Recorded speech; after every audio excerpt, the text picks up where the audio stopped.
soo dhawaada daawadayaal waa barnaamijkeennii taxanaha ahaa ee nolosha qoyska ayaynu bilaabaynaa.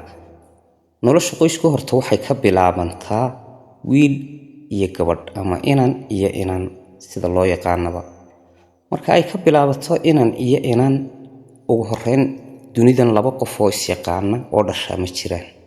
Laba qof oo kastaaba maalin bay isbartaan, laba qof oo kastaabana sibay isku bartaan, loogu talagalay oo Ilaahay u qoray. Marka ay isbartaan way sheekaystaan, marka ay sheekaystaanna waxay ka heshiiyaan nolosha mustaqbalka. Waxa ay ku heshiiyaan inay qoys ka mid ah qoysaska Soomaaliyeed noqdaan. Haddaba waxa weeye marka lagu heshiiyo guurka, waxa had iyo jeer la go'aamiya labada qoys ee ka soo kala jeedaan. Ugu horreynna qaar way isla baxsadaan, qaarna way soo doonaan. Si kastaba ha ahaatee, mar walba waxa go'aamiya in ay isguursadaan labada qof, labada reer ee labada caruur kala dhalay. Ugu horreyn go'aanka ugu horeeya waxa iska leh wiilka reerkooda, iyagaana soo doona inanta. Mar labaad waxa go'aamiyay inay qoys noqdaan qoyska inantu ka soo jeedo. Marka ay go'aamiyaan waxa loo guntadaa in la dhiso oo qoys laga dhigo oo la isgarab taago. Yaase isgarab taagaya? Waxa isgarab taagaya had iyo jeer dhaqanka Soomaalida waxaynu naqaanaa labada caruur ee isguursada ama labada dhalinyarada ee isguursada, qoyska ninku ka soo jeedo ayaa dhisa kana bixiya abaalgud, kuna garab taagnaada inta ay qoys ballaaran ka noqonayaan.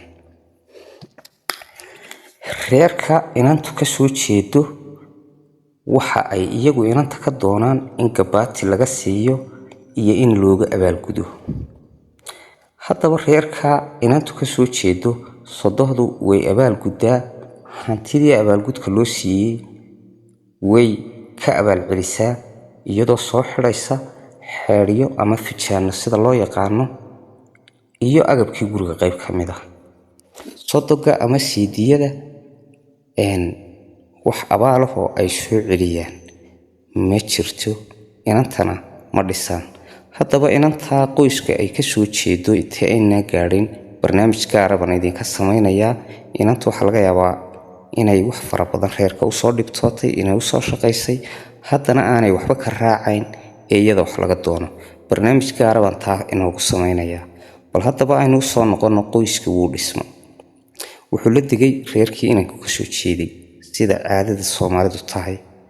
Marka uu la degay qoyskii reerkii inanku ka soo jeeday, waxa dhacday in ay labadan qof noloshii dhabta ahayd waajahaan oo isku kaliyeystaan.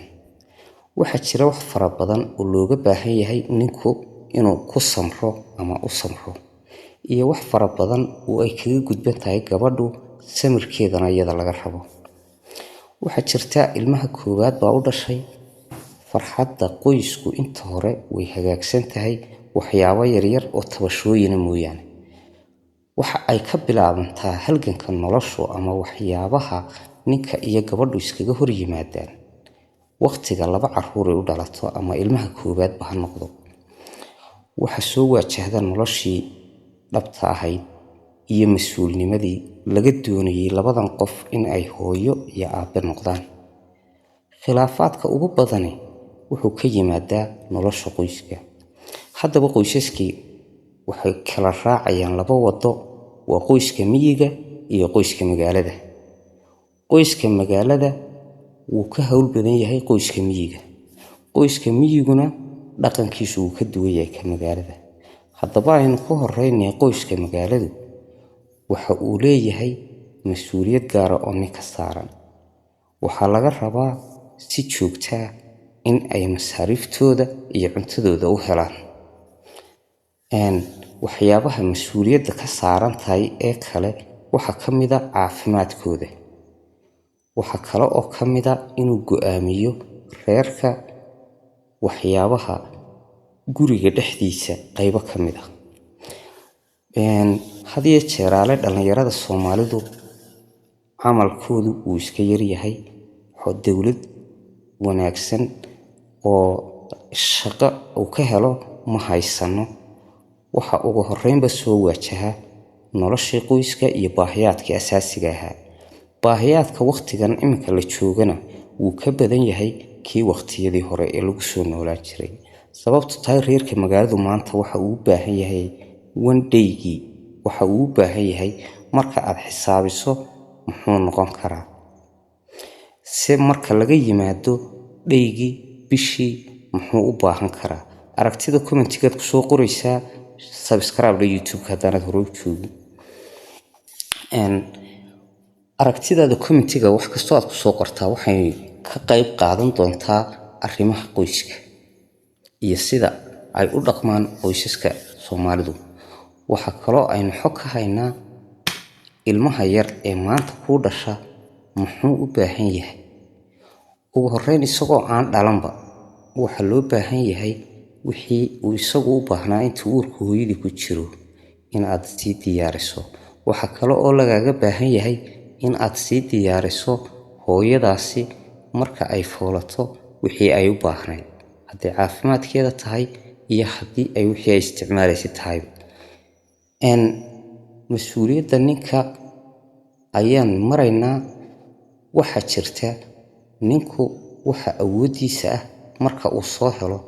sababtu tahay reerku waa reer magaalada yaalla, uma xaraysna ama wax xoolo ama waxay eeganayaan ama hanti ka dambaysa 3 casho isku xigta ama 7 casho isku xigta.